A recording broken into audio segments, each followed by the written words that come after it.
Hello friends, welcome back to my channel. Welcome to another short blog. So কিছুদিন আগেই আমরা তারাপীঠ গেছিলাম। আর সেখানে গিয়ে যে ব্রেকফাস্টটা করলাম ভাবলাম তোমাদের সঙ্গে কেননা এই ভিডিওটা শেয়ার করে নিই। দেখতেই পাচ্ছ গরম গরম ডালপুরি ভাজা হচ্ছে, আর তার সাথে ছিল আলুর তরকারি, আর তার সাথে তো একদম মাটির ভাঁড়ে চা আর মিষ্টি সব রকমই ছিল। ডালপুরিটা কিন্তু তোমরা 9:30টার মধ্যে গেলেই পাবে, তারপরে গেলে কিন্তু আর পাবে না। তো দেখতেই পাচ্ছ এখানে বিভিন্ন রকমের মিষ্টি রয়েছে, তাই আমরা 9:30টার মধ্যেই দোকানে চলে গেছিলাম, কারণ আমরা জানতাম যে এরপরে আর পাওয়া যায় না।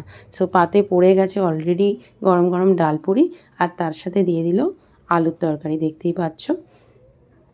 তো ভিডিওটা কেমন লাগলো অবশ্যই কমেন্ট করে জানিও। আর এরকম ভিডিও আরও এই চ্যানেলে দেখতে চাইলে চ্যানেলটাকে অবশ্যই like, comment, share and subscribe করে নিও। তো দেখা হচ্ছে আবার নেক্সট ভিডিওয়ে। চলো এখনের মতো টাটা।